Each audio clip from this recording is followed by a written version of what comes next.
As we inch closer to the release of the Amazing Digital Circus Episode 5, Glitch seems to be dropping teasers like their lives depend on it. And honestly, I'm here for it. Especially after that chaotic trailer drop. And honestly, it took an insane number of rewatches just to process everything that was packed into it. This video is a complete recap of all teasers we've gotten so far, and based on them, I've got some strong theories about what's going down in Episode 5. Let's dive in. Let's start with the newest Jax teaser. He's out in the savannah, gun in hand, aiming straight at the camera. We don't know who exactly he's pointing at, but based on the image shown on wackywatch.com, it might be Gangle. That would actually make a lot of sense. Gangle disciplined him in Episode 4 by sending him to training, and Jax has always had a thing for messing with her. There's even a callback to Episode 2 where Jax aimed a gun at Gangle before, so the idea that they're back at it again in this safari-themed adventure tracks. But while it looks like Jax is enjoying himself at first, new outfit, explorer gear and all, it's probably not going to last. One of the most alarming teasers is from Caine. Wackywatch.com updated with a Morse code message that translates to SOSCQD, I am losing my mind, also, hi. If you don't know, CQD was an older distress signal, basically the precursor to SOS. So yeah, Caine is definitely glitching, and this confirms a lot of the foreshadowing we've already seen. His temper, his erratic behavior, and the increasing disconnect between him and the rest of the circus. And it looks like these glitches are now forcing the characters into adventures, rather than inviting them. The portal used to work pretty smoothly. Now, the circus members seem confused and maybe even unwilling. That's a major red flag. Caine still sees these chaotic adventures as entertainment, but he's lost any sense of empathy for the people trapped with him.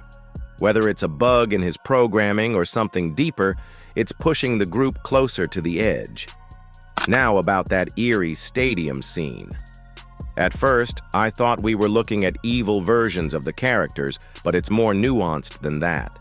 There's a theory circulating that these aren't simply opposites, but raw versions of themselves, stripped of the personas they've built to survive. Take Jax, for example. He hides behind sarcasm and smugness, but in that teaser shot he looks timid, almost broken. That could be all his suppressed anxiety and insecurity finally surfacing. Ragatha's flipped version isn't giving villain vibes either. It's more like bottled-up rage finally breaking through. She's always been the supportive one, but we've seen moments where the cracks show. If this is her snapping, it's been a long time coming. Now here's the twist. There's no flipped version of Gangle. That might not be a coincidence. Gangle already is a dual personality. Her comedy-tragedy mask dynamic puts her emotions on display more than anyone else's. She doesn't hide like the others, which might be why she doesn't need a mirror self. What's really different about Episode 5 is the number of settings. Usually, each episode sticks to one theme. This time, we're jumping from a sports stadium to a safari, to a bar, to a presidential office, and maybe even back to the circus itself. This doesn't look like organized chaos anymore. It looks like Caine is spiraling, and the adventures are bleeding into each other. Boundaries are collapsing, and no one seems to be in control. Even Pomni, who's barely held it together since Episode 1, is suddenly shown disarming a bomb while sitting at the president's desk. That's such a wild shift that it almost feels intentional. Maybe this adventure is Caine dangling a version of what she could have been, a leader, someone with power, if she hadn't clicked that link and ended up in the circus. That kind of psychological torture, even if unintentional, could destroy her. Then there's Zubil, arguably the most vocal about hating these so-called adventures from the very beginning. They've always made it clear they don't want to participate, they don't want to play along, and they certainly don't want to be dragged into chaos day after day. And yet, in this episode, we see them everywhere, jumping from the safari to the mafia-style bar and eventually ending up completely alone with Caine and Bubble in what looks eerily like the void. So what happened? Maybe Zubil finally reached a breaking point. Maybe somewhere mid-adventure they snapped. emotionally, mentally, and Caine just yanked them out of the narrative. Whether it was to punish them or simply to remove a disruption, it doesn't really matter.